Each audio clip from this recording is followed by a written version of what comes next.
Answer it, Evelyn. He's waiting for your call. Those words from my daughter-in-law's lips made my blood run cold, but what I discovered next shattered my entire world into a million pieces. I'm so glad you're here with me today. Please follow my story until the very end and comment the city you're watching from so I can see how far this incredible story reaches across the world. At 70 years old, after decades of marriage and motherhood, I genuinely believed I had survived the worst pain life could possibly offer. Burying my husband 5 years ago in that small cemetery in Ashford nearly destroyed me completely. I spent months unable to get out of bed, unable to face a world without him. But I was so terribly wrong about having experienced the worst. Some betrayals cut so impossibly deep that they don't just wound you, they rewrite your entire past, making you question every single memory you thought was sacred and true. My name is Evelyn Hargrove, and for the past 5 years, I've been living alone in a cozy 2-bedroom cottage on Maple Street in the small town of Ashford, nestled in the valleys of northern Vermont. It's the kind of place where everyone knows everyone, where the general store still operates on the honor system, and where neighbors bring you casseroles when they hear you've had a hard day. I moved to this cottage after my husband's death. Our old house, the beautiful Victorian where we'd raised our son and celebrated decades of anniversaries, held too many memories. Every corner whispered his name. Every room echoed with his laughter. I couldn't bear it, so I downsized to something manageable, something that didn't feel so haunted by everything I'd lost. My life had settled into a quiet, predictable rhythm over these 5 years. Every Sunday, I would drive the 30 miles to Burlington to have dinner with my son, Thomas, and his wife, Nadine. Every Wednesday, I volunteered at the Ashford Community Center, teaching watercolor painting to anyone interested, mostly retirees like myself looking for ways to fill the long, empty hours. Every Friday morning, without fail, I would drive to Hillcrest Cemetery and place fresh flowers on my husband's grave. Walter Hargrove had been the love of my life for 42 years. We'd met when I was just 28 years old, working as a librarian at the Ashford Public Library. He'd come in looking for books on carpentry. He was a contractor who specialized in historical home restoration. I remember how his eyes crinkled when he smiled, how his hands, calloused and strong from years of skilled labor, handled those old books with such unexpected gentleness. We married within a year. Thomas came along 2 years later, and our lives became a beautiful tapestry of ordinary moments that felt extraordinary because we were together. Walter built us that Victorian house with his own hands, room by room, year by year. Every door frame, every window seat, every custom shelf carried his fingerprints, his love, his dedication to creating a home for his family. When Walter died 5 years ago, or when I thought he died, it felt like someone had reached into my chest and torn out my heart while it was still beating. The story we were told. The story of Walter's death was simple, tragic, and seemingly indisputable. It happened in late April 5 years ago. Walter had driven to Montreal for a contractors' conference, something he did every spring. He was supposed to be gone for 4 days. On the 3rd day, I received a phone call that changed my life forever. It was the Royal Canadian Mounted Police. They told me that Walter's rental car had been involved in a catastrophic accident on Highway 117, a remote stretch of road about 90 miles north of Montreal. According to witnesses, his car had veered off the road during a severe rainstorm, crashed through a guardrail, and plunged down a steep embankment into a ravine. The vehicle had exploded on impact. The officer's voice was professional but kind as he explained that Walter had been killed instantly. The fire had been so intense, fueled by a full tank of gas and dry brush at the bottom of the ravine, that identification through visual means was impossible. I remember dropping the phone. I remembered Thomas catching me as my legs gave out, and I remember the sound that came from my throat. Not quite a scream, not quite a sob, but something primal and raw that I didn't recognize as my own voice. The next few days were a blur of impossible tasks: identifying the body, or what remained of it, through dental records, planning a funeral for a man whose face we couldn't see one last time, choosing a closed casket because there was nothing left to view. Nadine had been invaluable during that time. She'd only been married to Thomas for 3 years at that point, but she stepped up in ways I never expected.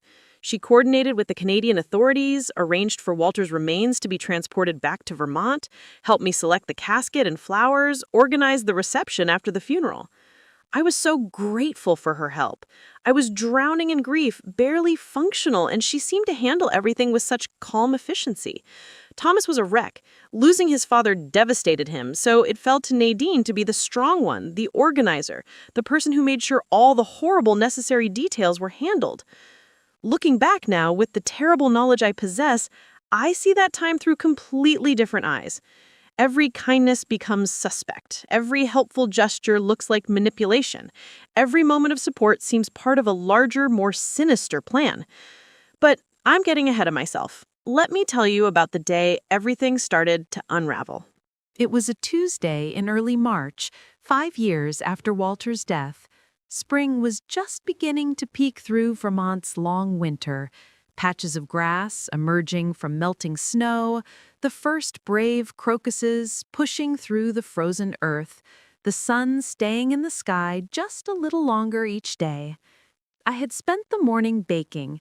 Cooking had become a form of meditation for me, a way to keep my hands busy and my mind occupied. That particular morning, I'd made Walter's favorite, a maple apple pie with a lattice crust, using apples I'd preserved from the fall harvest and real Vermont maple syrup. As the pie cooled on my kitchen counter, filling my small cottage with the scent of cinnamon and caramelized sugar, I looked at it and felt the familiar ache of having no one to share it with. Thomas and Nadine lived in Burlington, close enough to visit but too far to drop by spontaneously with fresh pie.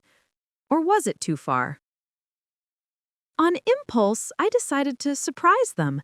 It was only 2 in the afternoon. Thomas would still be at work at the accounting firm where he'd been a partner for the past 8 years, but Nadine worked from home as a freelance graphic designer. She'd be there, and we could have coffee and pie together. Maybe I could even leave half of it for when Thomas got home. The drive to Burlington took about 40 minutes. Thomas and Nadine lived in a beautiful neighborhood called Prospect Heights, where the houses were modern and expensive, with lots of glass and clean lines. Very different from the Victorian warmth I'd raised Thomas in, but he seemed happy there. I'd been to their house dozens of times, of course. Sunday dinners were a ritual. They'd given me a spare key years ago for emergencies. Though I'd never used it, I always called before visiting, always made sure my presence was wanted and expected. But today, with the pie radiating warmth in its carrier on my passenger seat, I felt spontaneous. I wanted to surprise them. I wanted to do something kind and unexpected, the way Walter used to surprise me with wildflowers picked on his drive home from job sites. I pulled into their driveway at 2:47 p.m. I remember checking the clock because I was wondering if Nadine might be in the middle of a client video call and I should wait. But her car was in the driveway and the house looked quiet, so I decided to use my key and let myself in quietly. The front door opened silently. Thomas had installed some expensive German hinges that cost a fortune but never squeaked. I stepped into the slate-tiled foyer holding the pie carrier and called out softly, "Hello? Nadine? It's just me, Evelyn. I brought pie." No answer. The house had that particular quality of stillness that doesn't mean empty. It means someone is there but doesn't know you've arrived. I could hear the distant hum of the refrigerator, the tick of the expensive grandfather clock Thomas had inherited from Walter's side of the family. And then I heard Nadine's voice, drifting from somewhere toward the back of the house, the den maybe, or the home office where she worked. She was on the phone, and something about her tone, intimate, careful, slightly hushed, made me freeze in place instead of announcing myself again. "I know, darling, I know, but she's becoming a problem. She won't let go." I felt my chest tighten. Was she talking about me? That tone suggested she was, but I couldn't be sure. I moved quietly toward the sound of her voice, my footsteps silent on the expensive carpet Thomas had installed throughout the house. The den door was slightly ajar, and I positioned myself where I could hear clearly without being seen. Every single week, Walter, every single Friday without fail, she goes to that fake grave and talks to you for an hour. She brings fresh flowers, she sits there in the cold and the rain, and she cries. My heart stopped. Walter. She'd said Walter, my husband's name. But that was impossible. Walter was dead. Walter had been dead for 5 years. I'd buried him. I'd mourned him. I visited his grave every week, just as Nadine was describing. I must have misheard. My hearing wasn't what it used to be. She must have said something else. Walter's name just happened to sound like whatever word she'd actually used. But then Nadine continued, and every word drove into my chest like a blade. She talks about your anniversary like you're just away on a trip. She tells people stories about your life together in present tense, like you're still living it. Thomas is worried about her. He thinks she's losing touch with reality, that the grief has damaged her mind. I pressed my hand over my mouth to keep from making a sound. My heart was pounding so hard I thought it might burst. Yes, tonight at 7. The usual place, the cabin off Route 108 near Smuggler's Notch. I'll tell Thomas I'm driving to Manchester to meet with that new client. She paused, and I heard her soft laugh. He never questions me anymore. 5 years of this, and he's never once doubted me. 5 years. The same amount of time Walter had been dead. I know it's hard, Nadine continued, her voice dropping even lower. I miss you during the day too, but we've built this life carefully, and we can't risk exposing everything now, not when we're this close to having it all. Another pause. She has no idea. Neither of them do. They both still believe the story completely. We've been so careful. They both still believe the story.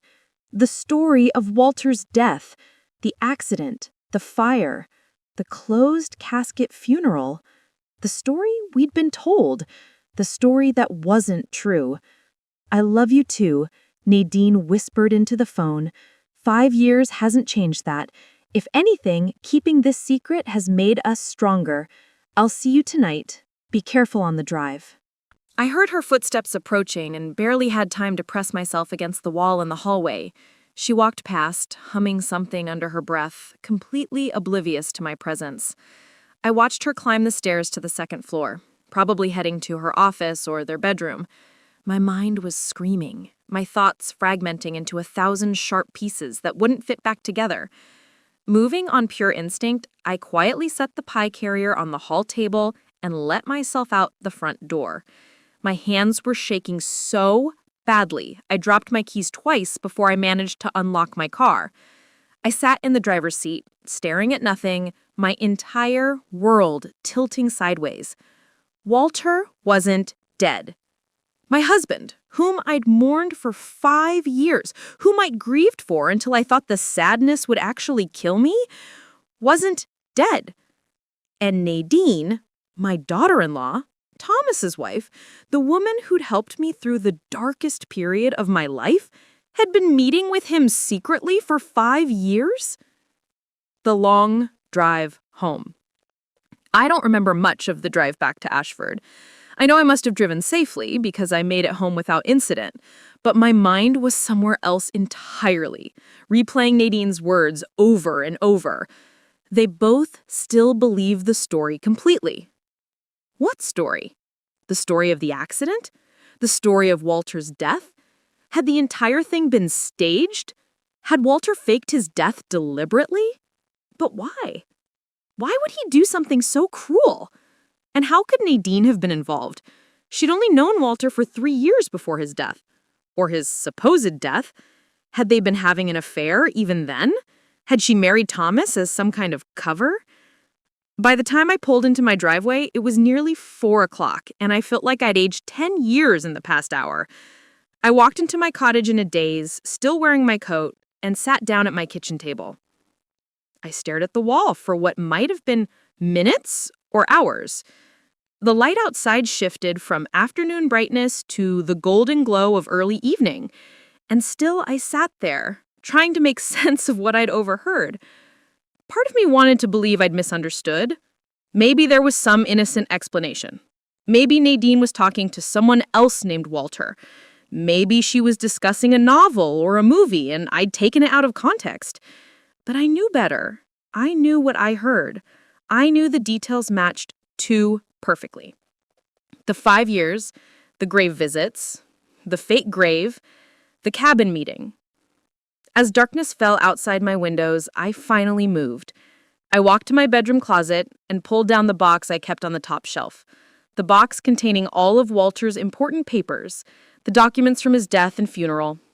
I spread everything out on my dining room table and began to read with fresh, suspicious eyes. The accident report from the Royal Canadian Mounted Police stated that Walter's rental car had left the road at approximately 11:30 p.m. on April 24th, during a severe thunderstorm. The vehicle had been discovered at the bottom of a ravine the following morning by a highway maintenance crew. The fire had destroyed most of the vehicle and its contents. The body had been identified through dental records. I found the paperwork, a form signed by Dr. Marcus Pembroke, our family dentist in Ashford, confirming that the dental x-rays matched Walter Hargrove's dental profile. But who had provided Dr. Pembroke with those x-rays to compare? Who had been the family contact coordinating the identification? I shuffled through the papers until I found it. A form from the RCMP listing the primary family contact for the investigation. Nadine Hargrove. Not me, his wife of 42 years. Not Thomas, his only son. Nadine, who had married into the family just 3 years earlier. She'd been the one to coordinate everything. She'd been the one to work with the Canadian authorities. She'd been the one to provide the dental records and arrange for the body to be transported back to Vermont. At the time, I'd been so grateful. I was drowning in grief, barely able to function, and she'd handled all the horrific details I couldn't face. Now I saw it differently. She'd controlled the entire process. She'd made sure she was the intermediary for every piece of information, every identification procedure, every official document. If someone wanted to fake a death, controlling the identification process would be essential. And Nadine had been perfectly positioned to do exactly that. The first real evidence. I didn't sleep that night. I couldn't. Every time I closed my eyes, I saw Walter's face. Not as I remembered him from 5 years ago, but as he might look now. Would he have more gray in his hair? More lines around his eyes? Would I even recognize him if I saw him? And how could he have done this to me? To Thomas? What kind of man abandons his wife of 42 years and lets her believe he's dead? What kind of father does that to his son? By dawn, I'd made a decision. I needed proof. Real, undeniable proof that Walter was alive and that Nadine had been meeting with him secretly for 5 years. Without it, I'd sound like a delusional old woman, exactly the way Nadine had described me on that phone call. I called the Ashford Community Center and told them I was feeling unwell, that I wouldn't be able to teach my Wednesday watercolor class. Then I got in my car and drove north. Smuggler's Notch was about an hour from Ashford, a mountainous area known for its ski resort and vacation rentals. Route 108 wound through stunning Vermont wilderness, past towering mountains and dense forests. In winter, the road was often closed due to heavy snow. In spring, it was just beginning to reopen as the snow melted. Nadine had mentioned the cabin off Route 108 and the usual place. That suggested they'd been meeting there regularly, which meant it was probably a rental property or something secluded enough that neighbors wouldn't notice or care about comings and goings. I drove slowly along Route 108, looking for anything that might fit. There were dozens of driveways branching off the main road, most leading to vacation homes tucked back in the trees. How would I ever find the right one? Then I remembered. Nadine had said near Smuggler's Notch. The notch itself was a specific mountain pass. If I focused my search on the area immediately around the notch, I might narrow it down. I pulled into a gas station and asked the attendant if there were any cabin rentals near the notch. He directed me to a small real estate office in the nearby town of Stowe that handled vacation property rentals. At the office, I pretended to be interested in renting a cabin for a quiet retreat. The agent, a friendly woman in her 50s named Patricia, showed me listings on her computer. "We have several lovely properties near Smuggler's Notch," she said, clicking through photos. "This one is particularly popular, very secluded, beautiful views, all the modern amenities." I leaned closer to look at the screen. The cabin in the photo was small but charming, with a stone chimney and a wide front porch. But what caught my attention was the driveway visible in one of the exterior shots. It had a distinctive split-railed fence running along one side. "Can you tell me the exact address?" I asked. Patricia gave me the location, 2847 Mountain View Road, just off Route 108. "Would you like to schedule a viewing?" "Maybe later," I said. "Let me discuss it with my family first." I thanked her and left, my heart pounding. I had an address. Now I just needed to stake it out and wait. The stakeout. That evening, I drove to 2847 Mountain View Road. I found the cabin exactly where Patricia had described it, a small, rustic structure set back from the road, surrounded by tall pines that provided plenty of cover. The split-rail fence was exactly as I had seen in the photos. I parked my car about a quarter-mile away on a side road and walked back through the trees, staying out of sight. I found a spot behind a large pine tree with a clear view of the cabin's front door and driveway. At 6:45 p.m., just as the sun was beginning to set behind the mountains, a car pulled into the driveway. I recognized it immediately. Nadine's silver Lexus, the one Thomas had bought her for their 4th anniversary. She parked and got out, looking around carefully before walking to the cabin door. She had a key. She let herself in, turned on lights, and I could see her moving around inside through the windows. She was early. She was preparing for someone's arrival. I waited, my breath forming clouds in the cold evening air. My hands were numb despite my gloves. My feet ached from standing still, but I couldn't leave. I had to see. At 7:18 p.m., another vehicle approached. A dark blue truck I didn't recognize. It pulled into the driveway next to Nadine's Lexus. The driver's door opened, and a man stepped out. Even in the gathering darkness, even after 5 years, even though every rational part of my brain insisted it was impossible, I knew him. The way he moved, the way he closed the car door with his hip while adjusting his jacket, the way he ran his hair through his head, a gesture I'd seen 10,000 times over 42 years of marriage. It was Walter. My husband. Alive. He wasn't dead. He'd never been dead. I watched as Nadine opened the cabin door.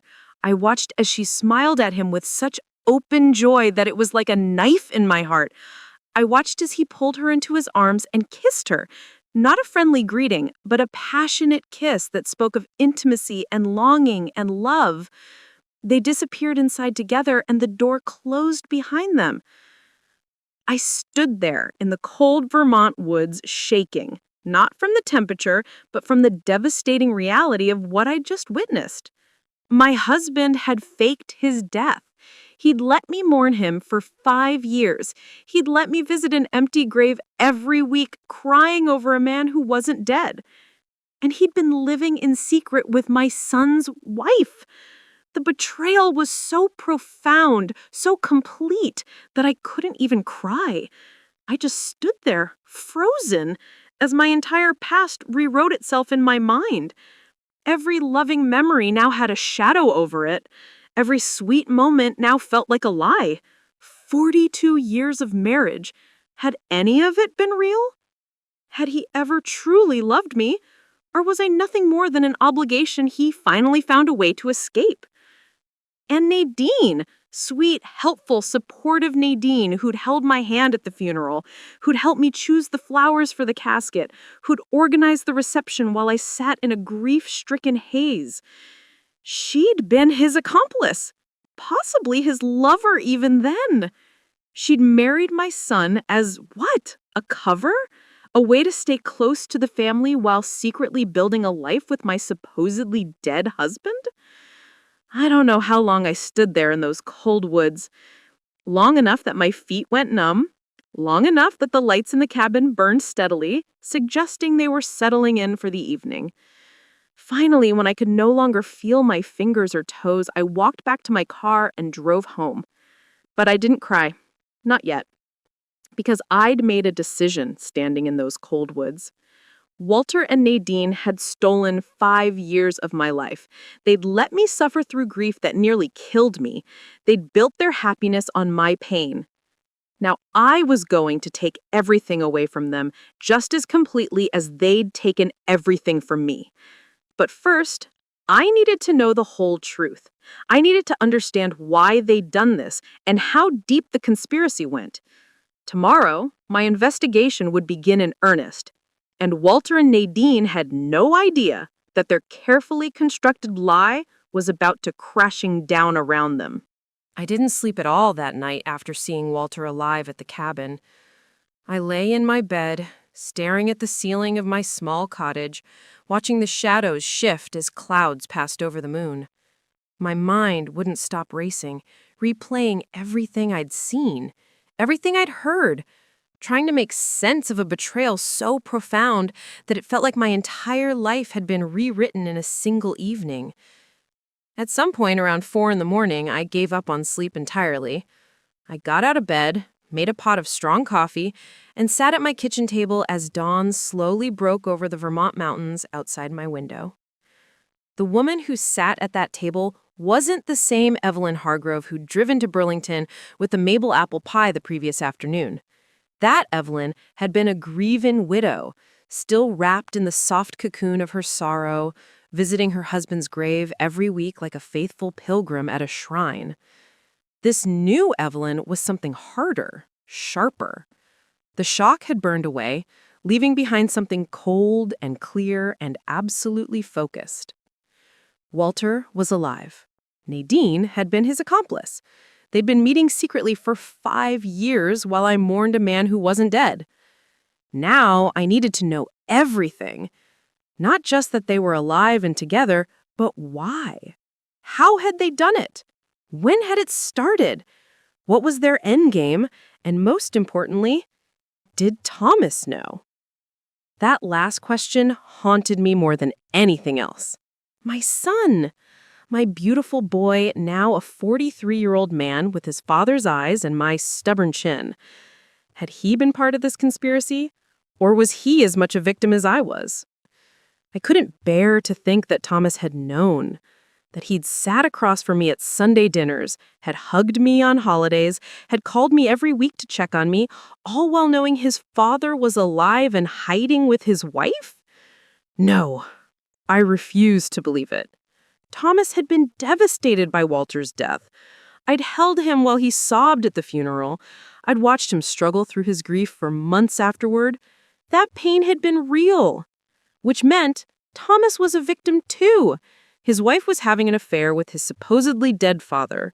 The betrayal he would feel when he learned the truth would destroy him. Unless I could find a way to protect him from the worst of it. Unless I could gather enough evidence to expose Walter and Nadine without completely shattering my son's world in the process. I knew that was probably impossible, but I had to try. Building a plan.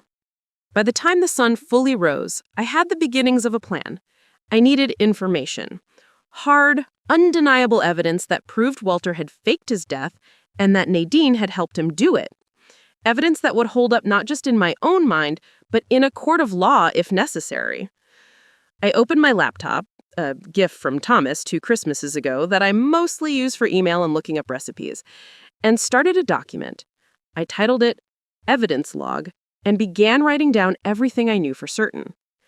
Confirmed facts. Overheard Nadine's phone conversation on March 12th, approximately 2:50 p.m. Nadine mentioned meeting Walter at cabin off Route 108 near Smuggler's Notch. Nadine said 5 years multiple times, matching the time since Walter's supposed death. Nadine referred to the story they both still believe. Witnessed Walter alive at the cabin on March 12th at 7:18 p.m. Witnessed intimate embrace between Walter and Nadine. Nadine was listed as primary family contact on RCMP death investigation paperwork. Nadine coordinated all identification procedures, including dental records. Questions that need answers. When did Walter and Nadine's relationship begin? Was she involved with him before his death? How did they fake the accident and dental records? Where has Walter been living for 5 years? How are they funding this secret life? Does Thomas know anything? Who else might be involved in the conspiracy? What is their long-term plan? Looking at that list, I realized I needed help. This was beyond my ability to investigate alone. I needed someone with access to resources I didn't have. Someone who could dig into financial records, track down documentation, maybe even conduct surveillance. I needed a private investigator. The thought made me uncomfortable. It felt dramatic, like something from a television show rather than real life. But what other choice did I have? I could exactly walk up to Walter and Nadine and demand answers. They'd spent 5 years maintaining this elaborate lie. They weren't going to confess just because I accidentally discovered the truth. I searched online for private investigators in Vermont and found several options in Burlington. I read reviews, compared websites, and finally settled on one that specialized in domestic investigations and fraud cases. Caldwell Investigations. Run by a woman named Rebecca Caldwell, former police detective, 20 years of experience. Her website was professional but not flashy, and her client testimonials emphasized discretion and thoroughness. I called the number listed on the website. It was only 7:30 in the morning, and I didn't expect anyone to answer, but Rebecca Caldwell herself picked up on the third ring. Caldwell Investigations, this is Rebecca. Her voice was warm but businesslike, and I found myself suddenly at a loss for words. How do you even begin to explain something like this? Hello, I managed. My name is Evelyn Hargrove. I need to hire an investigator for something complicated.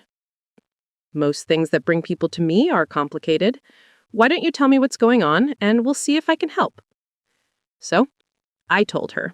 Not everything, not yet, but enough. I told her that I'd discovered my husband, who I'd believed was dead for 5 years, was actually alive, that my daughter-in-law appeared to be involved in the conspiracy, and that I needed proof of what had happened and help to understand the full scope of the deception. Rebecca listened without interrupting. When I finished, there was a brief silence. "Mrs. Hargrove," she said finally, "that's one of the most extraordinary cases I've heard in 20 years of doing this work. I'd like to meet with you in person as soon as possible. Can you come to my office today?" We arranged to meet at 11 o'clock. I had 4 hours to prepare myself to tell the whole story to a stranger. Meeting Rebecca Caldwell. Rebecca's office was in a renovated mill building in Burlington's Old North End, a neighborhood of brick buildings and narrow streets that had been transformed from industrial use to trendy offices and apartments. The building directory listed Caldwell Investigations on the 3rd floor. I took the elevator up, my hands clutching the folder of documents I'd brought, the accident reports, the death certificate, the funeral paperwork, everything I had related to Walter's supposed death. Rebecca's office was simple but professional. A desk, filing cabinets, a small seating area with comfortable chairs. The walls held framed certifications and a few landscape photographs of Vermont wilderness. Rebecca herself was in her early 50s, I guessed, with short gray hair and sharp, intelligent eyes behind wire-rimmed glasses. She wore jeans and a sweater, practical, no nonsense. She shook my hand firmly and gestured for me to sit. "Thank you for seeing me on such short notice," I said, settling into one of the chairs. "Cases like yours don't wait.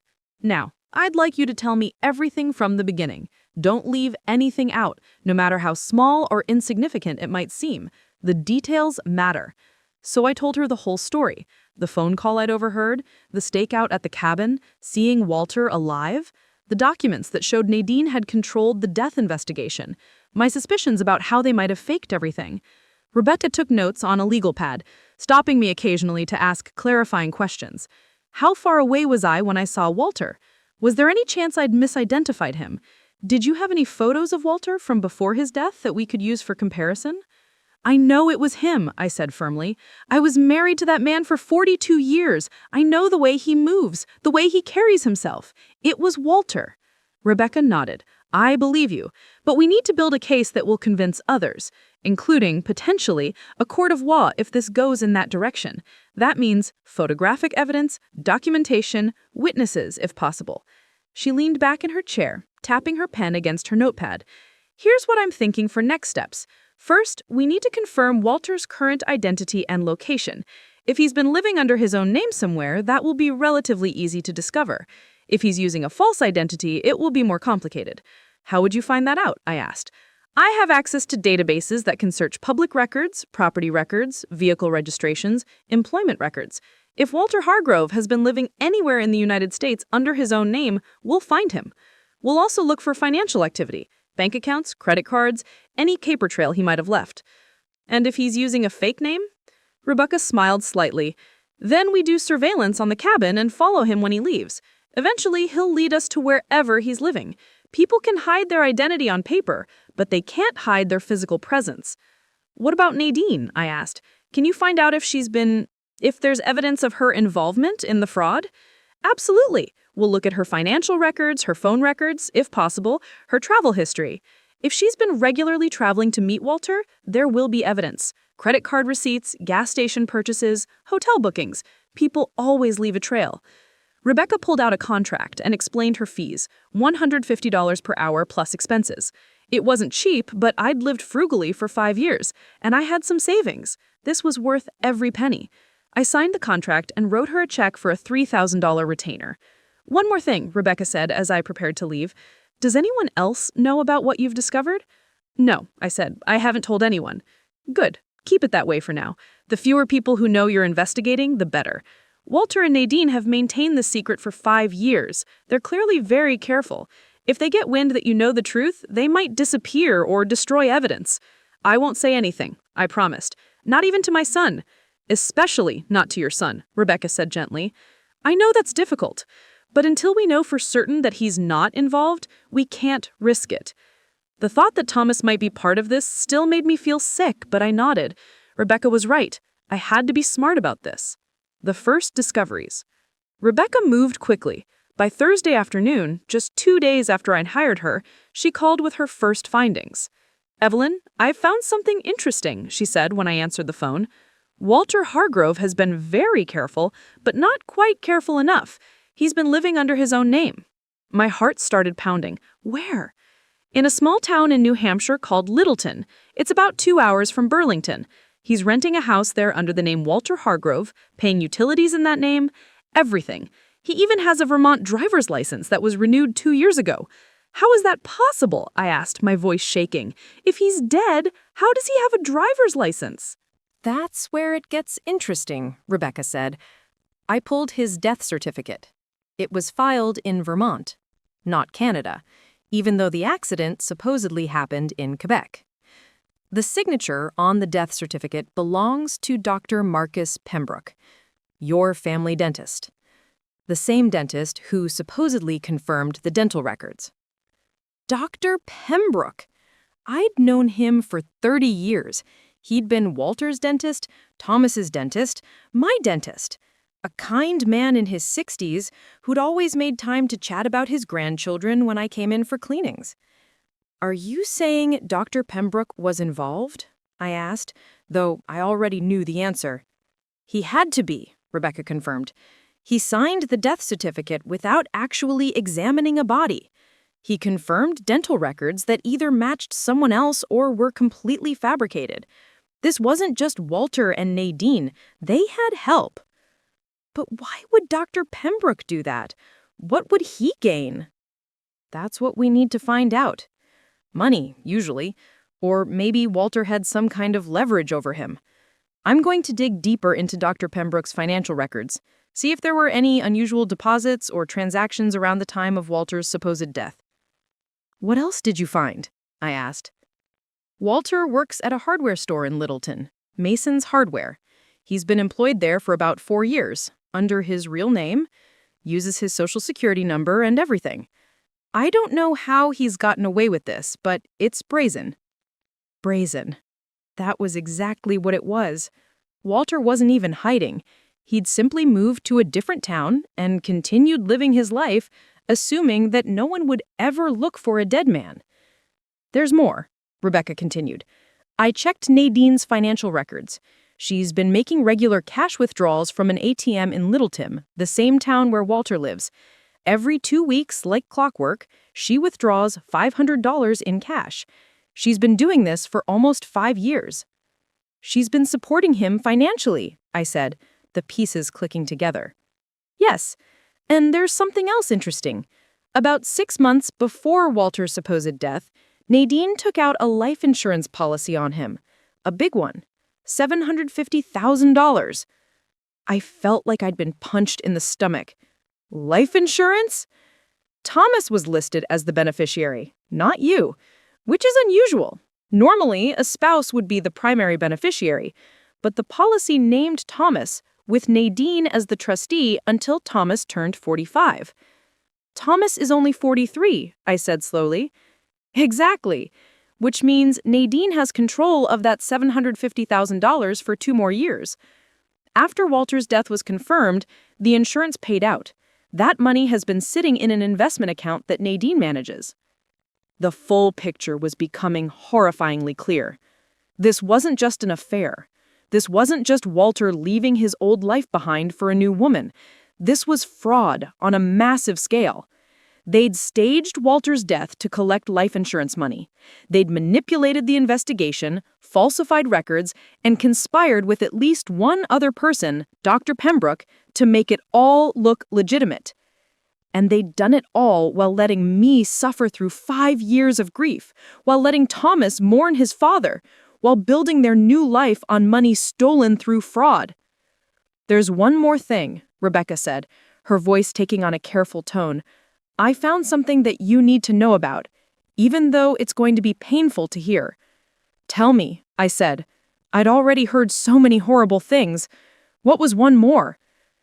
"Walter and Nadine own property together, a small house in Littleton, purchased 3 years ago. They're both on the deed. They've been living together for at least that long, possibly longer." 3 years ago? That was 2 years after Walter's supposed death. They'd been patient, waiting for things to settle down before buying property together. But it also meant that for 3 years, they'd been living as a couple while Nadine was still married to Thomas. "Does Thomas know?" I asked, though I was almost certain of the answer now. "I don't believe so," Rebecca said. "I've been monitoring Nadine's communications, with your permission and within legal boundaries. She's been very careful to keep her 2 lives completely separate. As far as Thomas knows, she's a devoted wife who occasionally travels for work and visits her sister in Manchester." "Her sister?" "She doesn't have a sister. That's been her cover story for visiting Walter. I verified it. Her parents only had 1 child. The sister is fiction." I felt tears stinging my eyes for the first time since this whole nightmare had begun. Not tears of sadness, but tears of rage. Thomas didn't know. My son was innocent in all of this. He was a victim, just like me. "What do we do now?" I asked. "Now we gather more evidence. We document everything. I'm going to conduct surveillance on Walter and Nadine, get photographs of them together, record their meetings if possible. We need to build an ironclad case that proves fraud, conspiracy, and insurance fraud. Then we present it to the authorities." "And Thomas?" Rebecca was quiet for a moment. "That's your decision, Evelyn, but I'd recommend waiting until we have all the evidence before telling him. This is going to devastate him. Make sure when you do tell him, you can prove everything you're saying. Otherwise, Nadine might convince him that you're confused or mistaken." She was right. I needed to be absolutely certain. I needed evidence so overwhelming that even Thomas, who loved his wife, couldn't deny the truth. "Thank you, Rebecca," I said quietly. "We're going to get them, Evelyn," she said firmly. "People who commit fraud this elaborate always make mistakes eventually. We just have to find them." The surveillance begins.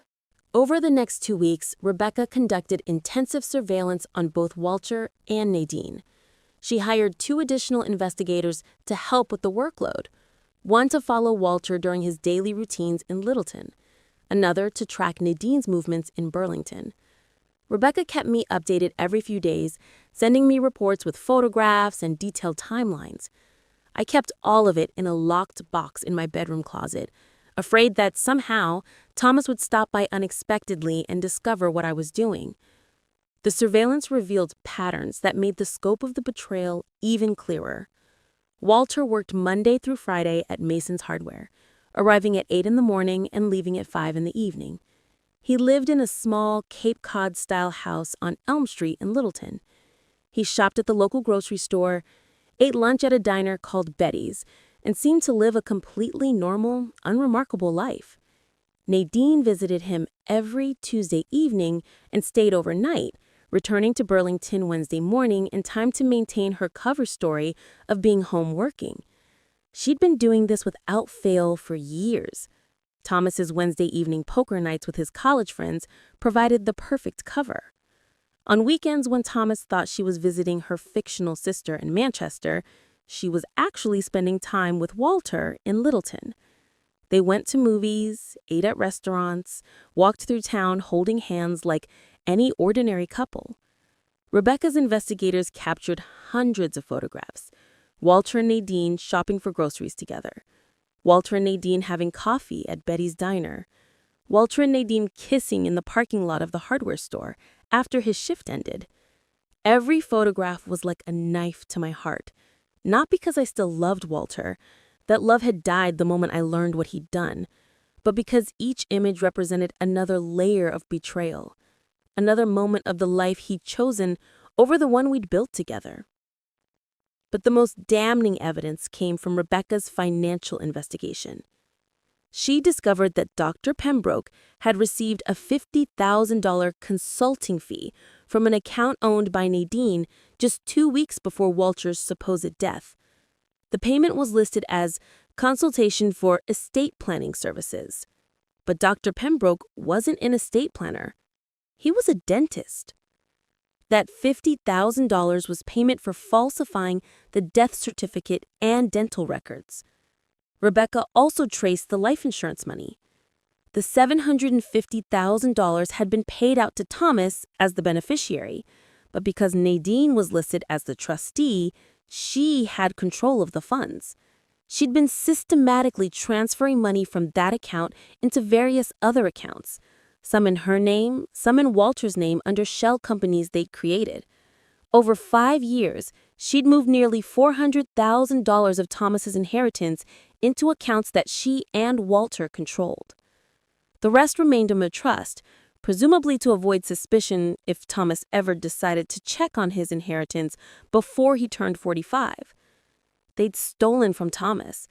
They'd stolen from me.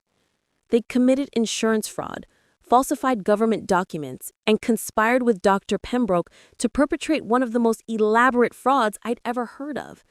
And they'd done it all while pretending to be loving family members. Confronting the truth within myself. 3 weeks into Rebecca's investigation, I sat alone in my cottage one evening, surrounded by reports and photographs, and forced myself to confront some painful truths. I'd spent 42 years married to a man I thought I knew. Walter had been my partner, my best friend, the father of my child. We'd built a life together. We'd survived hard times and celebrated good times. We'd grown old together, or so I'd thought. When had he stopped loving me? When had our marriage become something he wanted to escape so badly that he was willing to fake his own death? I tortured myself trying to remember signs I might have missed. Had he been distant in the months before his death? Had there been any indication that he was planning something? Had he seemed unhappy? But I couldn't remember anything unusual. Our marriage hadn't been passionate. After 42 years, what marriage is? But it had been comfortable, companionable. We'd still laughed together. We'd still made plans for retirement, talked about traveling more once Thomas was fully settled in his career. Unless all of that had been an act. Unless Walter had been planning his escape for months or even years, just waiting for the right opportunity and the right accomplice. Nadine had been that accomplice. But when had she entered the picture romantically? Rebecca's investigators had been trying to determine when the affair started, but it was difficult to know for certain. What we did know was that Nadine had married Thomas just 3 years before Walter's supposed death. Had she targeted Thomas specifically because of his father? Had the entire marriage been part of a long-term plan to help Walter fake his death and steal the insurance money? Or had it started innocently, a normal marriage that became complicated when Nadine and Walter fell in love? I didn't know which scenario was worse. Either way, Thomas was the ultimate victim. Either his wife had married him as part of a con, or she'd fallen in love with his father and betrayed him in the most profound way possible. My son, my beautiful, trusting, loyal son, who worked hard at his accounting firm and came to visit his grieving mother every Sunday without fail, who still talked about his father in the present tense sometimes, forgetting for just a moment that Walter was gone. How was I going to tell him the truth? How could I break his heart like this? But I had to. He deserved to know. And more than that, he deserved to get his inheritance back. Nadine and Walter had stolen from him, and he had the right to see them held accountable. By the end of the 4th week of investigation, Rebecca called me with news that made everything finally make sense. "I found the connection," she said, and I could hear the satisfaction in her voice. "I know how this all started." "Tell me," I said, gripping the phone tightly. I went back through employment records and found that Nadine used to work at the dental practice, Dr. Pembroke's office. She was a receptionist there for 2 years before she met Thomas. That's how she knew Dr. Pembroke. That's how she knew he could be bought. "And Walter?" I asked. Walter had been a patient there for years. His records show regular appointments. Nadine would have handled his appointments, his billing, his insurance paperwork. That's how they met. The timeline crystallized in my mind. Nadine had been working at the dental office. She'd met Walter when he came in for appointments. They'd started an affair, a patient and a receptionist, how cliché. At some point, they decided they wanted to be together permanently. But Walter didn't want to go through the mess and expense of a divorce. He didn't want to split assets or pay alimony. He wanted a clean break with bonus cash to start his new life. So they'd hatched a plan. Nadine would marry Thomas, getting close to the family and establishing herself as a trusted member. She'd take out a massive life insurance policy on Walter. Then they'd stage his death, collect the insurance money, and live happily ever after while everyone else grieved. Dr. Pembroke had been brought in to handle the medical and legal details. For $50,000, he'd been willing to falsify records and sign a death certificate without examining a body. It had probably been easier than they'd expected. The supposed accident happened in Canada, which complicated jurisdiction and oversight. The body had been so badly burned that visual identification was impossible, convenient since there was no body. Nadine, as the helpful daughter-in-law, had coordinated everything, keeping me and Thomas away from the details while she and Dr. Pembroke made sure all the paperwork pointed to Walter's death. And it had worked perfectly for 5 years. "There's one more thing," Rebecca said. "I found evidence that they're planning to leave." My blood ran cold. "Leave? Leave where?" I intercepted some emails between Nadine and a real estate agent in Costa Rica. They're looking at properties there. Nothing purchased yet, but they've been researching for months. My guess is they're waiting until Thomas turns 45 and the trust dissolves. Once they have full access to that money, they'll disappear permanently. "When does Thomas turn 45? I asked, though I already knew the answer. 6 months from now, September 14th. 6 months.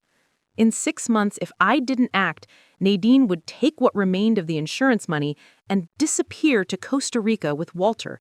Thomas would never see his inheritance. He'd never know the truth about what his wife and father had done. And I would spend the rest of my life knowing I'd let them get away with it. "Rebecca," I said firmly, "I think it's time we contact the authorities." "I agree," she said. "I've already prepared a complete case file with all our evidence, Rant financial records, photographs, testimony from sources. We have enough for the district attorney to file charges for insurance fraud, falsifying government documents, and conspiracy. Dr. Pembroke will likely face charges too. What happens next? Next, we present this to the DA's office. They'll review the evidence and decide how to proceed. Typically, in a case like this, they'll arrange for Walter and Nadine to be arrested simultaneously, so neither can warn the other or destroy evidence. Arrested. My husband, even though I'd stopped thinking of him that way, would be arrested. And my daughter-in-law, the woman my son loved, would be arrested. And Thomas would learn that his entire life for the past 5 years had been built on lies. Before we do that, I said slowly, I need to tell Thomas myself. He deserves to hear it from me, not from the police. Rebecca was quiet for a moment. Are you sure that's wise? If you tell him and he warns Nadine, he won't, I said with certainty. Thomas is many things, but he's honest to his core. Once he sees the evidence, he'll want justice as much as we do. But I need to be the one to tell him. I need to be there for him when his world falls apart. All right, Rebecca agreed. When do you want to do this? Sunday, I said. He comes for dinner every Sunday. I'll tell him then. And after you tell him? After I tell him, you contact the district attorney. By Monday morning, I want Walter and Nadine to be in custody. Consider it done, Rebecca said.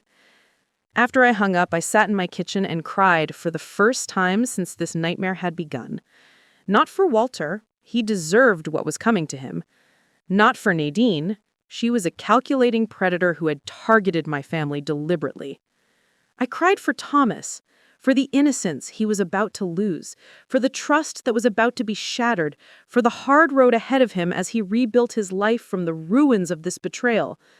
But I also cried tears of relief, because in 6 days, the truth would finally come out, the lies would be exposed, and Walter and Nadine would face the consequences of what they'd done.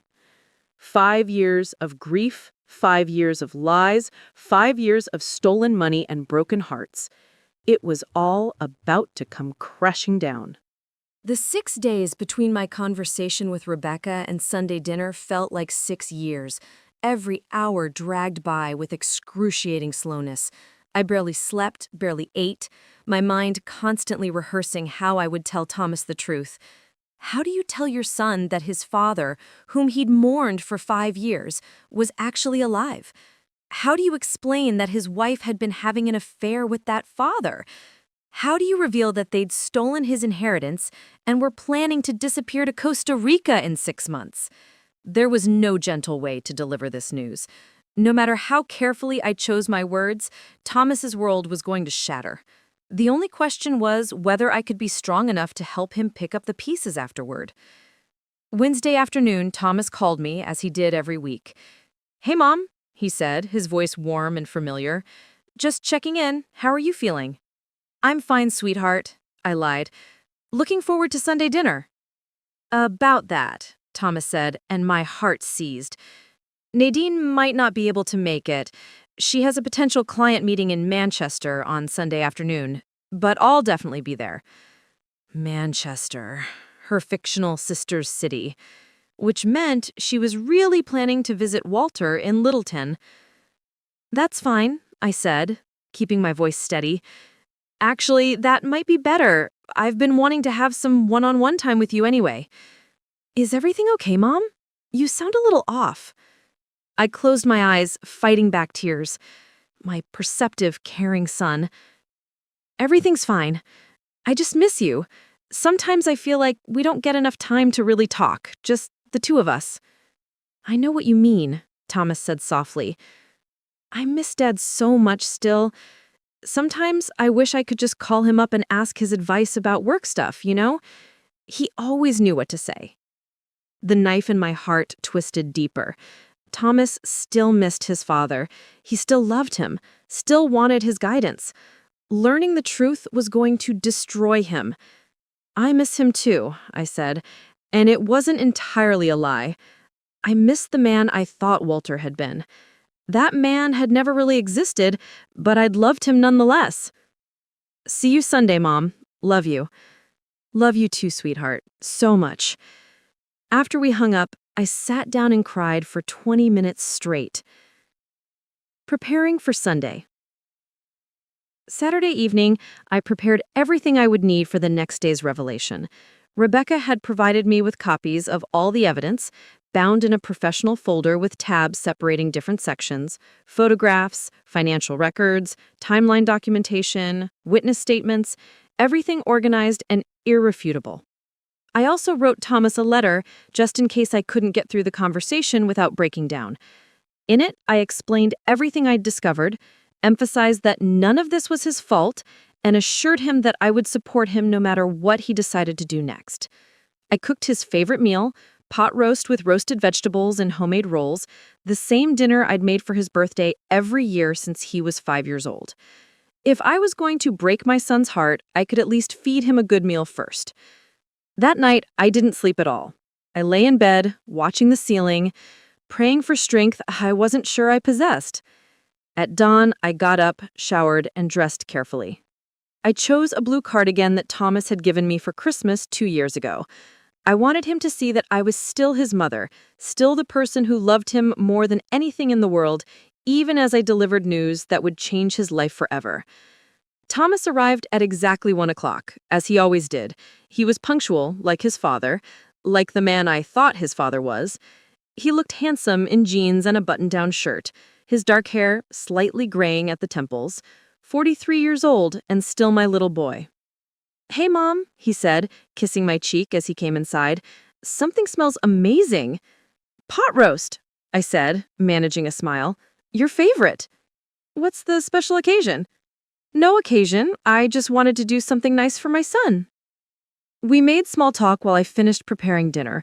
Thomas told me about a difficult client at work, about a hiking trip he was planning with some friends. He seemed happy, relaxed, completely unaware that his life was about to implode. We sat down to eat, and I watched him enjoy the meal I'd prepared, knowing it might be the last normal moment we'd share for a very long time. The revelation. After dinner, I made coffee and brought it to the living room. Thomas settled onto the couch, the same couch where he'd sit as a child while Walter and I read him bedtime stories. "Thomas," I said, sitting across from him in my armchair, "I need to talk to you about something important." He must have heard something in my tone because his expression shifted immediately from relaxed to concerned. "What's wrong? Are you sick? Did something happen?" "I'm fine. I'm not sick, but I've discovered something that's going to be very hard to hear." Thomas set down his coffee cup, his full attention on me now. "Mom, you're scaring me. What is it?" I took a deep breath. There was no way to ease into this, no way to soften the blow. "Thomas, your father is alive." The words hung in the air between us. Thomas stared at me, his expression completely blank, as if his brain couldn't process what I'd just said. "What?" he finally said. "Walter didn't die 5 years ago. He faked his death, and Nadine helped him do it." Thomas laughed, a short, sharp sound with no humor in it. "Mom, that's not funny. What are you really—" "I'm not joking," I said firmly. 4 weeks ago, I overheard Nadine on the phone talking to someone named Walter. She mentioned meeting him at a cabin near Smuggler's Notch. I followed her there and saw them together. It was your father, Thomas. I'm absolutely certain." Thomas's face had gone pale. "That's impossible. We buried him. There was a death certificate, dental records, all falsified," I said. "I hired a private investigator. We've spent the past month gathering evidence. Your father has been living in Littleton, New Hampshire under his own name. He works at a hardware store there, and he and Nadine own a house together." "Stop," Thomas said, his voice rising. "Just stop. This is insane. You're not making any sense." I reached for the folder Rebecca had prepared and held it out to him. "Look at the evidence, please. I know this is overwhelming, but I need you to see the truth." Thomas didn't take the folder. He stood up, pacing across the room. No, this is crazy. Nadine wouldn't. She loved Dad. She helped us through the funeral. She's been so supportive. She's been having an affair with him, I said, my voice breaking. Before his death and ever since. They planned this together, Thomas. They took out a life insurance policy on your father, $750,000, with you as the beneficiary. After he died, they collected the money, but Nadine was listed as the trustee until you turned 45, which means she's had control of your inheritance for 5 years. Thomas stopped pacing, his back to me. His shoulders were rigid with tension. They've been stealing from you, I continued, moving money out of the trust and into accounts they control. They've taken almost $400,000 of your inheritance, and they're planning to take the rest and disappear to Costa Rica in 6 months. This can't be true, Thomas whispered. It can't be. Look at the evidence, I pleaded. Please, Thomas, I know this is the last thing you want to hear, but you need to see it for yourself. Slowly, Thomas turned around. His face was ashen, his eyes wet with unshed tears. He walked over and took the folder from my hands, then sat back down on the couch. I watched as he opened it and began reading. I watched his expression change as he saw the financial records, the photographs, the timeline documentation. I watched the color drain completely from his face as he flipped to the surveillance photos. Clear images of Walter and Nadine together, holding hands, kissing, shopping for groceries like any ordinary couple. "Oh my God," Thomas breathed. He looked up at me, and the devastation in his eyes was almost more than I could bear. "Oh my God, Mom, it's true. It's all true." "I'm so sorry," I said, tears streaming down my face now. "I'm so sorry you have to see this." Thomas kept flipping through the pages, his hands shaking. When he got to the section about the insurance fraud and the stolen inheritance, he made a sound that was half sob, half rage. "They stole from me," he said, raw. "My own wife, my own father. They let me think he was dead. They let me grieve. And all this time—" He couldn't finish the sentence. I moved to sit beside him on the couch, putting my arm around his shoulders. He leaned into me like he used to when he was a little boy with a scraped knee, and we both cried together. "How long have you known?" he finally asked. "About a month. I wanted to be absolutely sure before I told you. I wanted to have evidence that couldn't be disputed." "Does anyone else know?" "Just the private investigator, and now you." Thomas pulled away from me, wiping his eyes. "What do we do now?" "Now we contact the authorities. Rebecca, the investigator, has prepared a complete case file. She's ready to present it to the district attorney on Monday morning, but I wanted you to know first. You deserved to hear it from me." Thomas looked down at the folder in his lap, at the photographic evidence of his father alive and his wife's betrayal.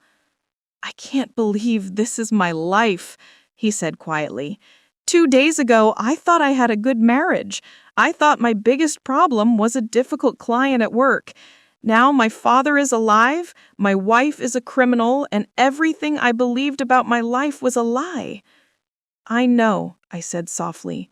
"I know exactly how you feel." He looked at me with sudden understanding.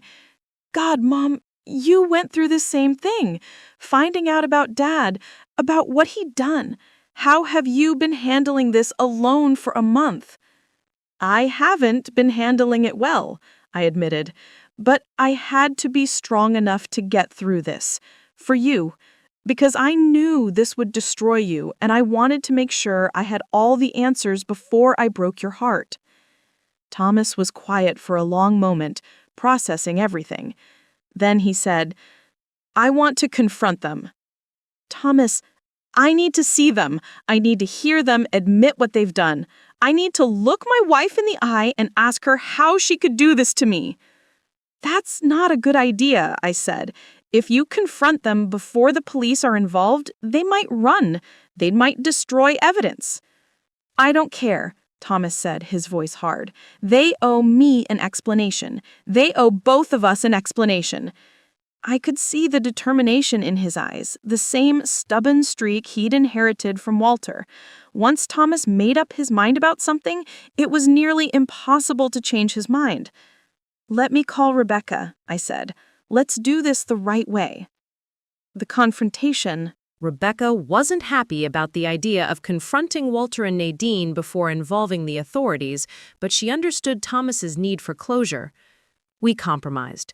She would coordinate with the district attorney to have police standing by during the confrontation. That way, if Walter or Nadine tried to run or became violent, law enforcement would be immediately available. We arranged everything for Monday evening. Rebecca would contact Nadine and tell her that there were some irregularities with the life insurance trust that needed to be discussed in person. She'd ask Nadine to bring Walter, explaining that since he was the insured party, or had been, his presence was required for legal documentation. It was a thin pretext, but we were counting on Nadine's greed to bring her to the meeting. If she thought there was a problem with the money, she'd want to handle it immediately. The meeting was set for 6 o'clock at Rebecca's office. The district attorney's office arranged for 2 detectives to be present, hidden in an adjacent room. Everything would be recorded. Those 2 days between Sunday and Monday evening were the longest of my life. Thomas stayed with me in my cottage. He couldn't bear to go home to the house he'd shared with Nadine, knowing what he now knew about her. We spent those days talking, really talking, for the first time in years. Thomas told me about the small signs he'd noticed in his marriage that he'd dismissed or explained away, the way Nadine was always secretive about her phone, her regular sister visits that he'd never been invited to join, her lack of interest in starting a family, which Thomas had attributed to her career focus, but now understood differently. She never wanted children because she was planning to leave, Thomas said bitterly. You can't disappear to Costa Rica with a couple of kids in tow. I told him about my marriage to Walter, about the years I thought were happy but now questioned. Had Walter ever really loved me, or had I been convenient? A wife who supported his contracting business, who raised his son, who asked for little and gave everything. I keep thinking about all the times I trusted her, Thomas said on Monday afternoon as we prepared to leave for the confrontation. Every time she said she was visiting her sister, every time she kissed me goodbye and then went to him. How could someone lie that completely and still look you in the eye every day? I don't know, but tonight we're going to get answers. We arrived at Rebecca's office at 5:45. The detectives were already in position in the adjacent room, their recording equipment set up. Rebecca had arranged the main office so that Thomas and I would be seated behind her desk with chairs for Walter and Nadine positioned across from us. Remember, Rebecca said as we waited, let them talk. The more they say, the more evidence we have. Don't interrupt, don't get emotional, just let them dig their own graves. At exactly 6 o'clock, we heard footsteps in the hallway. The door opened, and there he was, Walter Hargrove, my husband of 42 years, the man I'd mourned for 5 years, standing in the doorway looking very much alive. He'd aged, of course, more gray in his hair, deeper lines around his eyes, but it was unmistakably him, the same man who'd built our Victorian house with his own hands, the same man who taught Thomas to ride a bike, the same man who kissed me goodbye that last morning 5 years ago before leaving for his conference in Montreal. Nadine stood beside him, and the moment she saw Thomas and I sitting there, her face went white. "What is this?" she said, her voice sharp. "Rebecca, you said this was about the insurance trust." "It is about the trust," Rebecca said calmly. "Please, both of you, sit down." Walter's eyes were fixed on me. For a moment, something flickered across his face. Surprise, guilt, fear? I couldn't tell. Then his expression hardened. "Evelyn," he said, and hearing him say my name after 5 years of silence felt like being stabbed. "I can explain." "Sit down," Thomas said, his voice cold and hard. "Both of you, sit down and explain how you're not dead, Dad. Explain how you've been screwing my wife for 5 years while I thought you were buried in Hillcrest Cemetery." Walter and Nadine exchanged a look. I could see them trying to decide on a strategy, trying to figure out how much we knew. Sit, Rebecca said firmly. Now. They sat. For a long moment, no one spoke. The silence in the room was suffocating. Finally, Walter said, "How did you find out?" "Does it matter?" I asked, my voice surprisingly steady. "We know everything. The faked accident, the falsified dental records, Dr. Pembroke's involvement, the insurance fraud, the stolen inheritance, your house in Littleton, your plans to flee to Costa Rica. We know it all." Nadine's hands were trembling. She looked at Thomas with tears in her eyes. "Thomas, please let me explain. It's not what you think." "It's exactly what I think," Thomas said, his voice shaking with rage. "You married me to get close to my father. You took out a life insurance policy on him. You helped him fake his death. You stole my inheritance, and you've been lying to me for 8 years. I loved you," Nadine said desperately. "I do love you." "Don't," Thomas said sharply. "Don't you dare say you love me. You don't betray someone you love like this." Walter leaned forward, his elbows on his knees. "Thomas, you have to understand." "Understand what?" Thomas's voice rose. "Understand that my father hated his life so much that he faked his own death? Understand that he let me cry at his funeral? Understand that he's been alive this whole time, living 30 miles away, while I've spent 5 years missing him?" "I never meant to hurt you," Walter said quietly. But you did, Thomas shouted, standing up. You hurt me in the worst possible way. You were my father. You were supposed to protect me, support me, love me. Instead, you abandoned me and stole from me and let me grieve for a ghost. Walter's expression crumbled.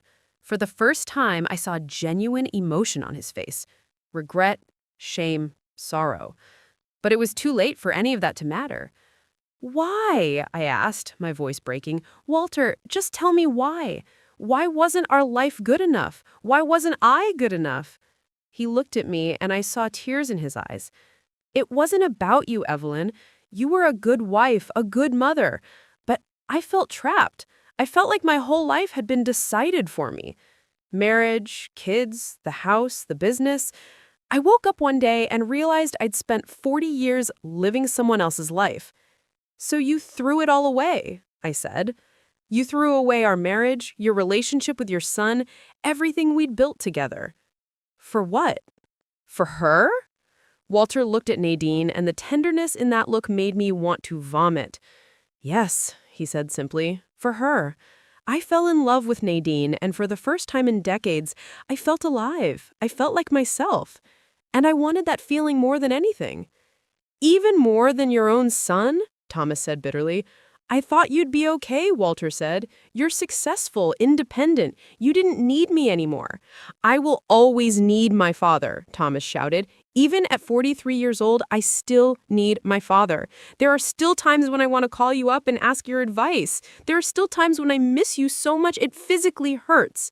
And all this time, you've been alive, and you've been choosing not to be part of my life. That's worse than you dying. That's so much worse." Nadine was crying openly now. "Thomas, please, I never wanted it to go this far. At first, it was just supposed to be about the money." "At first?" Thomas looked at her in horror. "How long have you been planning this?" Nadine looked at the floor.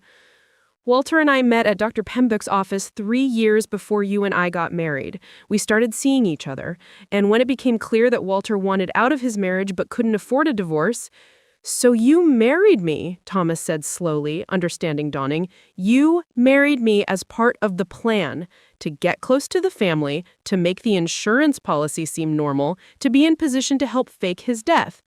"I did love you," Nadine insisted. "I do love you. It wasn't all fake." "Yes, it was," Thomas said flatly. "Every single day of our marriage was built on lies. You were sleeping with my father before you even met me. Everything between us has been a lie from the very beginning." Rebecca cleared her throat. "I think we have enough here. Walter, Nadine, you should know that this entire conversation has been recorded. The district attorney's office has been listening from the next room, and there are detectives waiting outside ready to place you both under arrest." The color drained from Nadine's face. Walter closed his eyes, his shoulders sagging in defeat. "You're both being charged with insurance fraud, conspiracy to commit fraud, falsifying government documents, and theft. Dr. Pembroke will face charges as well for his role in falsifying the death certificate and dental records. The door opened and 2 detectives entered. One was a tall man in his 50s, the other a younger woman with sharp eyes. "Walter Hargrave, Nadine Hargrave, you're under arrest," the male detective said. As they read them their rights and placed them in handcuffs, Nadine looked at Thomas one last time. "I'm sorry. I'm so sorry." Thomas turned away, refusing to look at her. They were led out of the office, and suddenly it was just Rebecca, Thomas, and me sitting in the heavy silence they'd left behind. The aftermath.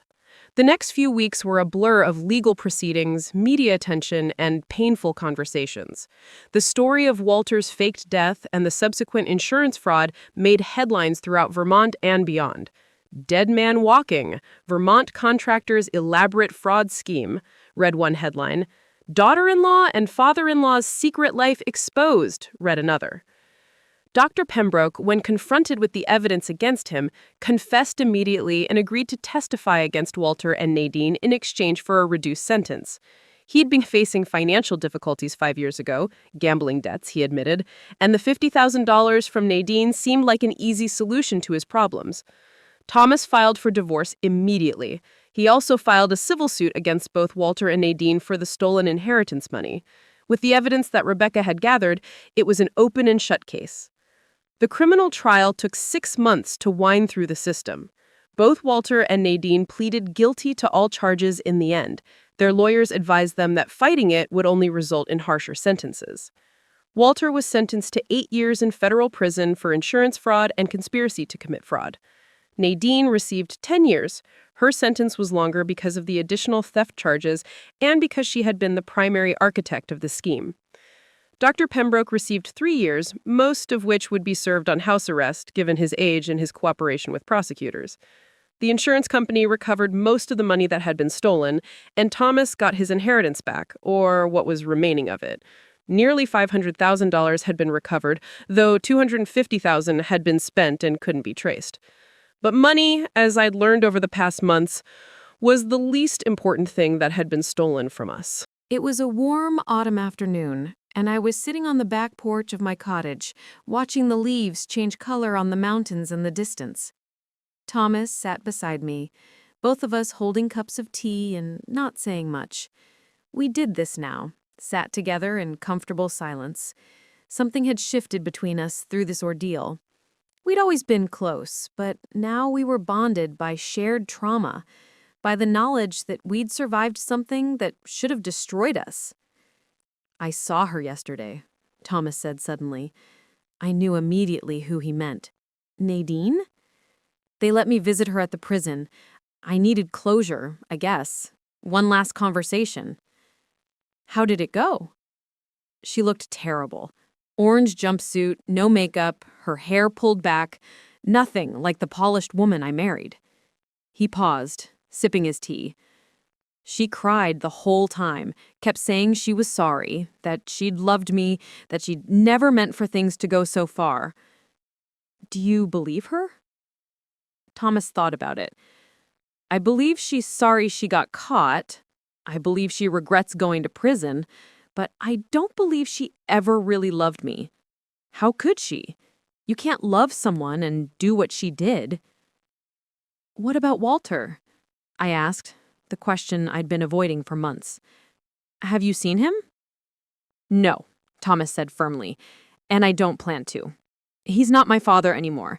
My father died 5 years ago. This man who looks like him, who shares his name, he's a stranger who committed crimes. That's all." I understood that. I felt the same way. The Walter I'd loved had never really existed. He'd been a character I'd created in my mind, built from my own needs and desires. The real Walter was someone I'd never known at all. "Mom," Thomas said, turning to look at me, "I need to ask you something." "Anything." "Are you okay? Really okay? You've been so strong through all of this, taking care of me, making sure I was handling everything. But you lost just as much as I did. Maybe more."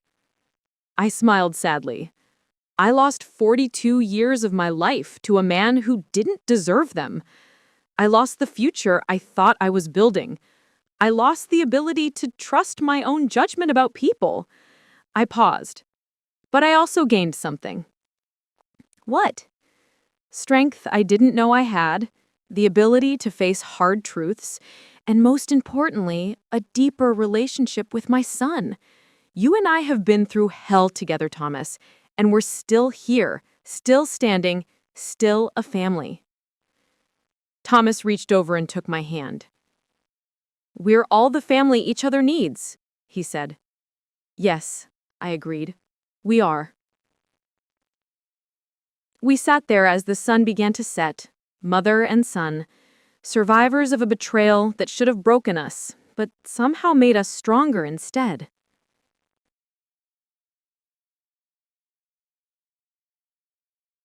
One year later, epilogue.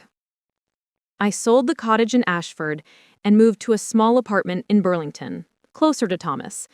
He'd sold the house he'd shared with Nadine and bought a modest condo downtown. We had dinner together twice a week now, no longer scheduled Sunday dinners, but spontaneous get-togethers whenever we wanted company.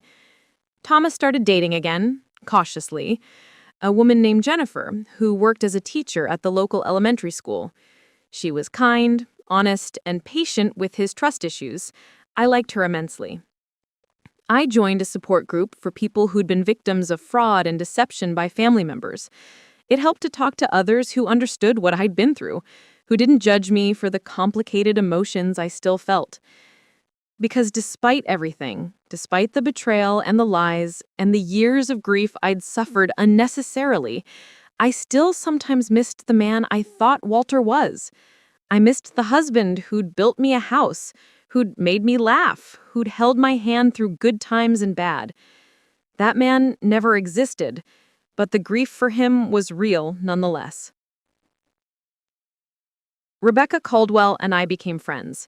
She'd seen me at my worst, had helped me through my darkest days, and had never judged me for any of it. She invited me to join her book club, and I found myself part of a community of strong, intelligent women who supported each other through life's challenges. On the first anniversary of the day I'd overheard that fateful phone call, Thomas and I drove to Hillcrest Cemetery. We stood at the plot where we thought Walter was buried, the empty grave that had received my tears and flowers for 5 years. Should we remove the headstone? Thomas asked, since he's not actually here? I thought about it. No, I said finally. Leave it. It's a memorial to the man we thought he was, the father and husband we loved. That version of Walter deserves to be remembered, even if he never really existed. Thomas nodded. I like that.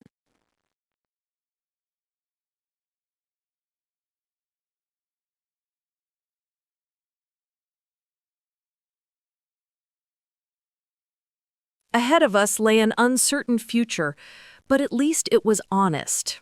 At least it was real. And after everything we'd been through, that was more than enough. Final words.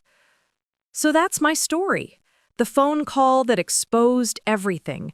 The husband who faked his death. The daughter-in-law who betrayed my son. The 5 years of grief that turned out to be unnecessary. Walter will be released from prison in 6 years. Nadine in 8. I'll be 77 by then. Thomas will be almost 50. I don't know what will happen when they get out. Whether they'll try to contact us, whether they'll stay together, or if their relationship will survive the consequence of their actions. Whether they'll finally feel the remorse they should have felt all along. But honestly, I don't care anymore. They stole 5 years of my life, but they don't get to steal any more. I've reclaimed my story, my strength, my future.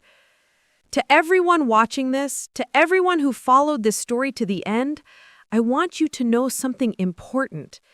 Betrayal, even the most profound betrayal imaginable, doesn't have to define you. Yes, it changes you. Yes, it leaves scars, but it can also make you stronger, wiser, more resilient than you ever thought possible.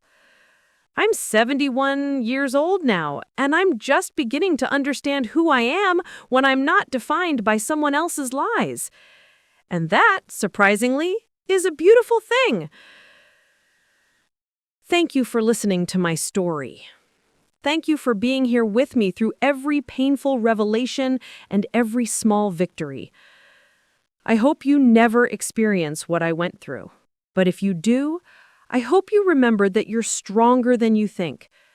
That truth, no matter how painful, is always better than comfortable lies.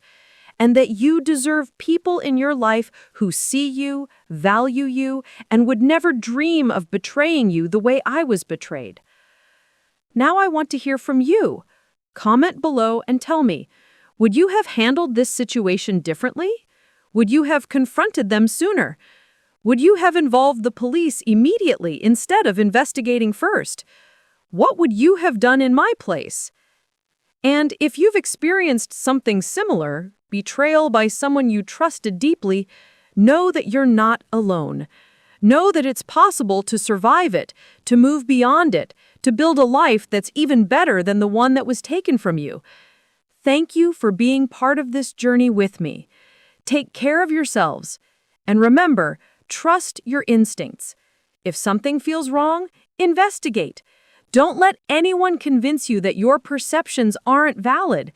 You deserve the truth, always. With love and hard-won wisdom, Evelyn Hargrove. Life had finally settled into something resembling normalcy. Thomas was engaged to Jennifer, planning a small autumn wedding. I'd started teaching art classes at the Burlington Community Center, finding joy in helping others discover their creativity. The pain of Walter and Nadine's betrayal had faded to a dull ache. Always there, but no longer consuming my every thought. Then, on a Tuesday morning in October, I received a letter. The return address was from Greenhaven Correctional Facility. The handwriting was immediately recognizable, even after all these years. Walter. My hands trembled as I held the envelope. Part of me wanted to throw it away unopened, to deny him even this small intrusion into the peaceful life I'd built. But curiosity won out. I carefully opened it and began to read. Dear Evelyn, I know I have no right to write to you. I know that nothing I say can undo the damage I've caused, or take back the years of pain I put you through. But I'm dying, and I need you to know some things before it's too late. My breath caught. Dying? 6 months ago, I was diagnosed with stage 4 pancreatic cancer. The doctors give me 3 to 6 months at most. I've refused treatment. I deserve whatever comes to me. But before I go, I need to tell you the truth, the whole truth. Everything you discovered was real. The faked death, the fraud, the stolen money, all of it happened exactly as you uncovered. But there's something else, something I never told anyone, not even Nadine. I didn't fake my death because I fell in love with her. I faked my death because I was already dying. I sat down heavily, my legs suddenly unable to support me.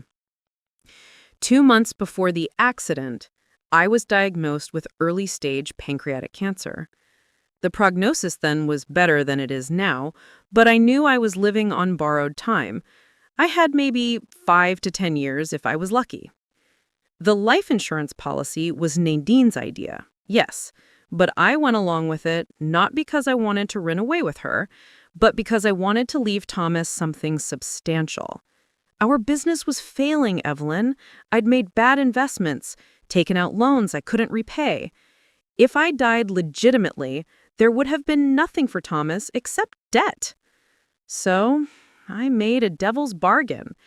I faked my death, collected the insurance money, and ensured Thomas would be financially secure.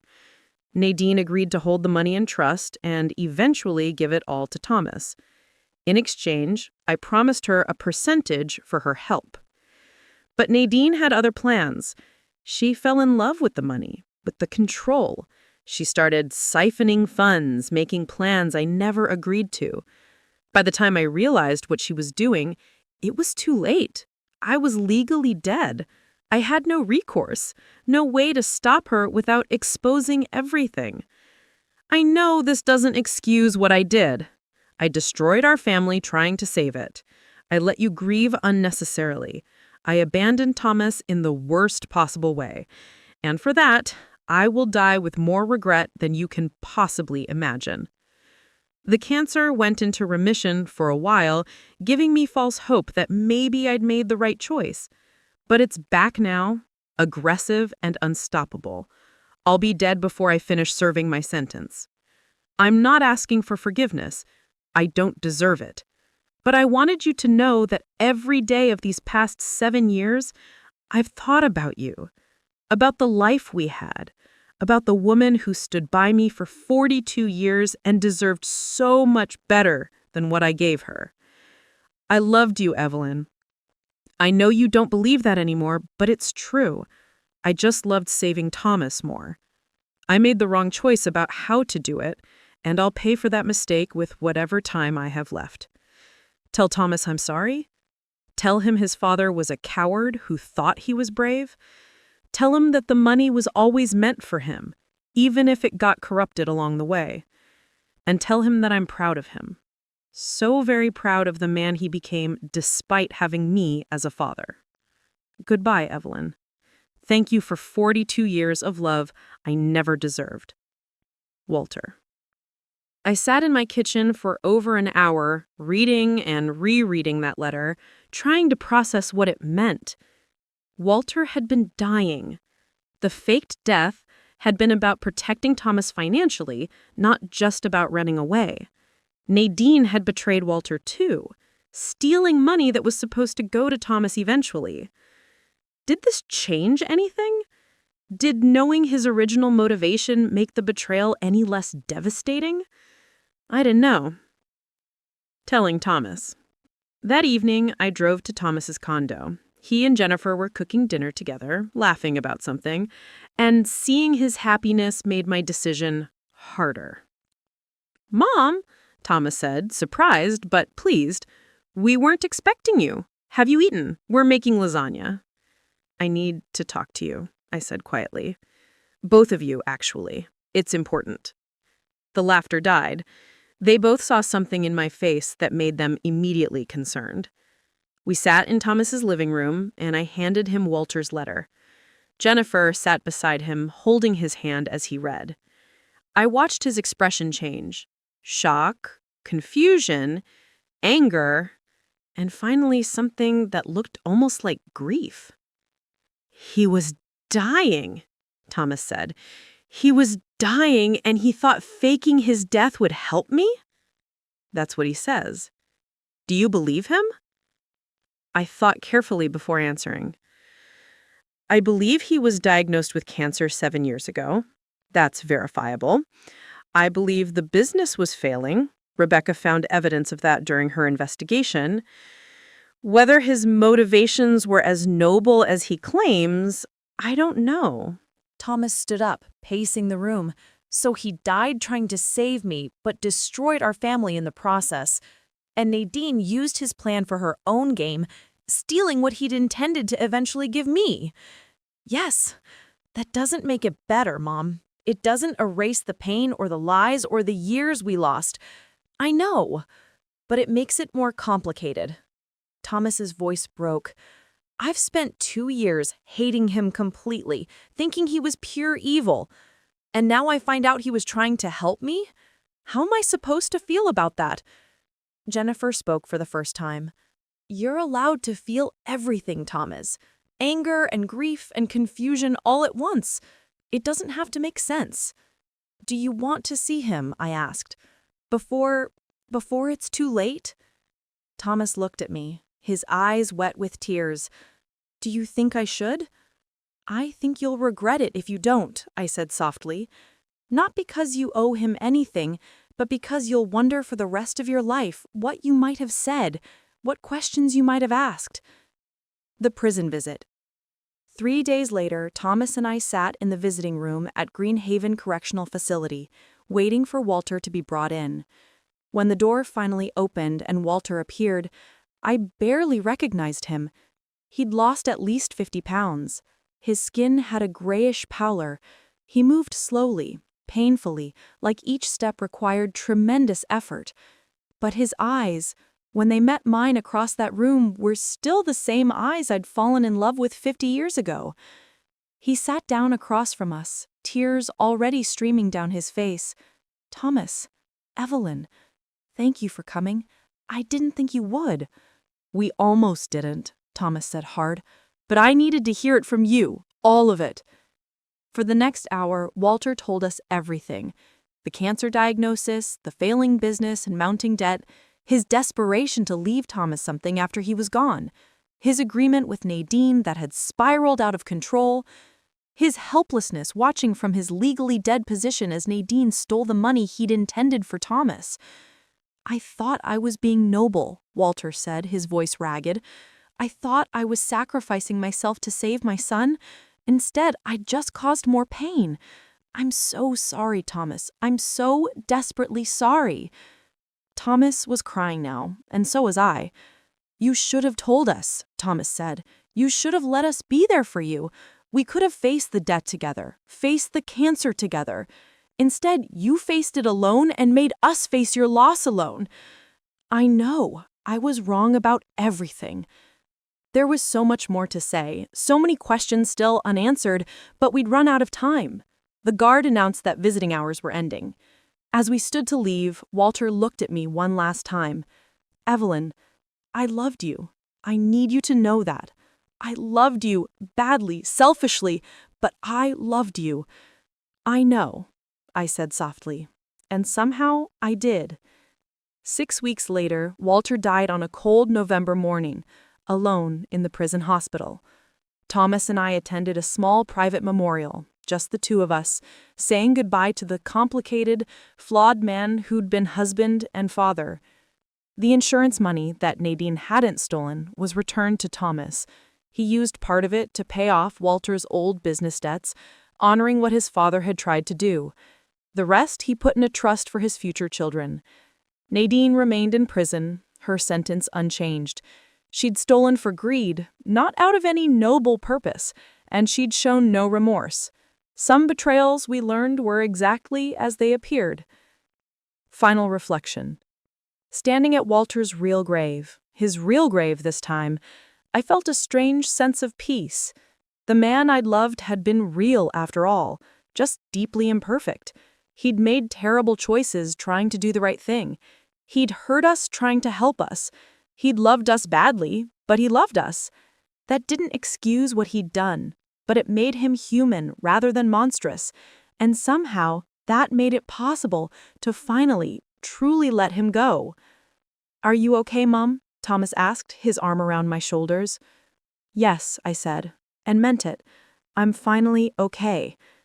We walked away from the grave together, mother and son, survivors of a betrayal that turned out to be more complicated than we ever imagined. The truth hadn't made the pain disappear, but it had transformed it into something we could carry. And sometimes, that's the best we can hope for. Thank you all for following this journey with me to its end. Life is rarely as simple as we want it to be. People we love can hurt us terribly while believing they're helping us. And sometimes the truth we discover at the end changes everything we thought we knew. Comment below. Did knowing Walter's real motivation change how you feel about his actions? Can terrible choices made for good reasons ever be forgiven? Until next time, remember, seek truth but hold space for complexity. Life is rarely black and white. With love and hard-won peace, Evelyn Hargrove.